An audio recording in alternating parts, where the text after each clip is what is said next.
Hello and welcome to another pit stop video. I'm Sean from the Game Pit podcast, and today we're going to be covering Bali, which is a 2 to 4 player game from White Goblin Games designed by Klaus-Jürgen Wrede, and this one actually re-implements an older game called Rapa Nui.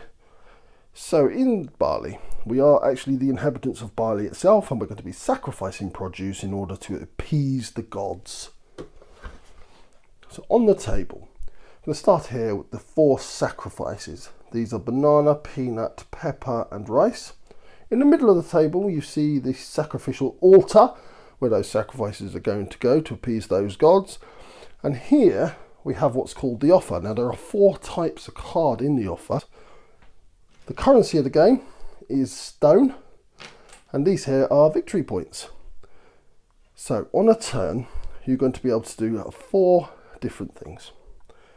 First off, you get the option to buy one of those sacrifice cards. Now, normally it would cost you 5 stone to buy them, but if you happen to have some farmers of the type you wish, then that's going to reduce your cost. Next up, you must play a card from your hand.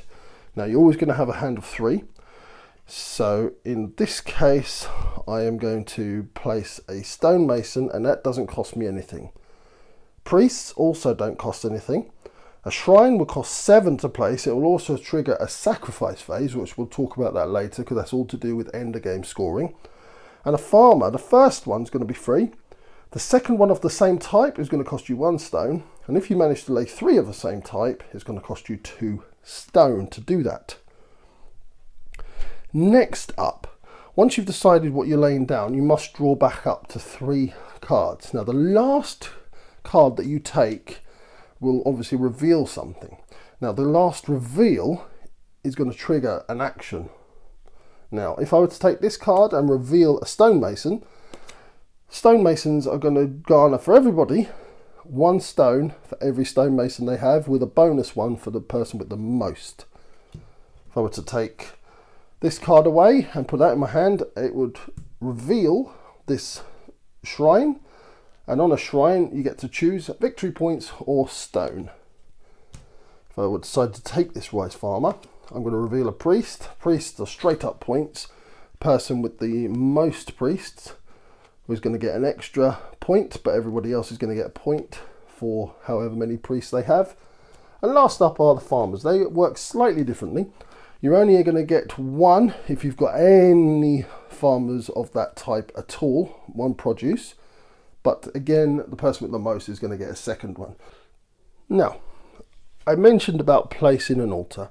If somebody decides to place an altar on their go, it's going to trigger a sacrifice phase. Now, essentially what happens with that is everybody is going to take the sacrifice cards in their hands and decide how they want to place on the altar. So, end of game scoring, any of these counters that you've amassed are going to score for you. Every 5 stone is going to score for you. The shrines are each worth 4 victory points, but now we get on to the main crux. Why are we doing all this sacrificing? Well, what we're going to do is divide out each type of these cards to see how many of each type we've actually got here. So, it's looking pretty good for bananas. Right, so bananas have definitely got the most. So each banana card still in your hand is going to be worth 3 victory points. You can rule out rice because that is by far the last, obviously. The next most is the peppers. They're going to be worth 2 victory points for every card you've still got in your hand. And last is peanuts, is going to be worth 1 point for every peanut card still left in your hand. Person with the most points at the end of that is the winner. And that was another Game Pit Stop. We hope you enjoyed it. Please go to YouTube and subscribe if you wish to see more of these videos.